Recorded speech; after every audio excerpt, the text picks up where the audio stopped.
Shooting കിടക്കും. കുട്ടനാട്ട് നദി ആ പാലത്തിന്റെ നെടുമുടി പാലത്തിന്റെ താഴെ ഉള്ള ഭയങ്കര താഴ്ച അതിനകത്ത് അവിടെ നടക്കുകയാണ്. നീ ഷൂട്ടിംഗ് കിടക്കണം. അപ്പൊ ഒരു 4 കൊതുമ്പ് വള്ളത്തിൽ മുകേഷ്, ഞാൻ, ജഗദീഷ്, അപ്പഹാജ 4 പേരുടെ വള്ളം തുഴഞ്ഞു വരണം. അപ്പൊ ഈ വള്ളം തുഴയാൻ എനിക്ക് വള്ളം എന്ന് വെച്ചാൽ ഈ കൊതുമ്പ് വള്ളം തുഴയാൻ മറ്റേ വെള്ളം പോലെയല്ല. മറ്റേ വെള്ളം അറിയുന്നില്ല. പക്ഷെ ഇതൊരാൾക്ക് ഇരിക്കാനൊക്കെ ഉള്ളൂ. ഒന്നണങ്ങിയാൽ വെള്ളത്തിൽ പോകും. വെള്ളത്തിൽ പോയാലും നീന്താൻ അറിഞ്ഞൂടാ.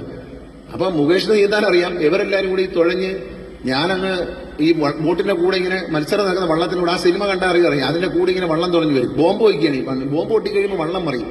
വള്ളം മറിഞ്ഞു കഴിയുമ്പോൾ എല്ലാവരും വെള്ളത്തിൽ ചാടി നീന്താൻ. ഞാൻ നോക്കിയപ്പോൾ എനിക്ക് ഇതൊന്നും അറിയത്തില്ല. ഉച്ചയ്ക്ക് ഊണിന് വേണ്ടി വിട്ടു. ഇതാണ് സീനെന്ന് പറഞ്ഞു. ഊണിന് വിട്ടവൻ ഞാൻ ഒരാളെ സംഘടിപ്പിച്ചിട്ട് പതുക്കെ ഈ വള്ളം തുഴയാൻ പഠിച്ചു. അപ്പൊ ഞാനിത് പഠിച്ചു കഴിഞ്ഞപ്പം ഇത് ഒരുവിധം എനിക്ക് തുഴഞ്ഞു മറിയാതെ പോകണം. കാരണം ഇരുന്നാൽ തന്നെ മറിയും ഈ സാധനം. നമുക്ക് പരിചയമില്ലാതെ കയറി ഇരുന്നാൽ അപ്പോഴേ മറിയും. പക്ഷെ ഒരാളെ സഹായത്തോടെ ഇത് പഠിച്ചു ഞാൻ. ഉച്ചയ്ക്ക് ബ്രേക്കിന് എല്ലാവരും ആഹാരം കഴിയുമ്പോൾ ഞാൻ ഇതങ്ങ് പഠിച്ചു കഴിഞ്ഞ് സീനെടുത്തപ്പോൾ ഈ ബോംബ് പൊട്ടി വള്ളം മറിഞ്ഞു. പിന്നെ കാണുന്ന കാഴ്ച അവിടെ നിന്ന് മുകേഷ് നീന്തി വരെയാണ്. മുകേഷ് നീന്തി വന്നിട്ട് എന്റെ ബോട്ടിൽ എന്റെ വള്ളത്തിൽ കയറി പിടിക്കുക. ഞാൻ മാത്രം മറിഞ്ഞില്ല, ബാക്കിയെല്ലാം മറിഞ്ഞു. ഞാനിങ്ങനെ പിടിച്ചിരിക്കുക.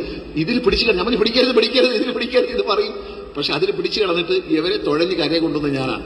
അപ്പൊ എന്നോട് ഇറങ്ങി കയറി വന്നപ്പോൾ ജോഷി എന്നോട് പറഞ്ഞു, ഡയറക്ടർ ജോഷി പറഞ്ഞു, നിന്നെ എവിടെ കൊണ്ടിട്ടാലും നീ ജീവിക്കുകയുള്ളൂ എന്ന് പറഞ്ഞു. എവിടെ കൊണ്ടിട്ടാലും നമ്മുടെ മക്കളെ ജീവിക്കണം. അതുകൊണ്ടാണ് ജീവിക്കാനാണ് പഠിപ്പിക്കേണ്ടത് എന്ന് പറയുന്നത്.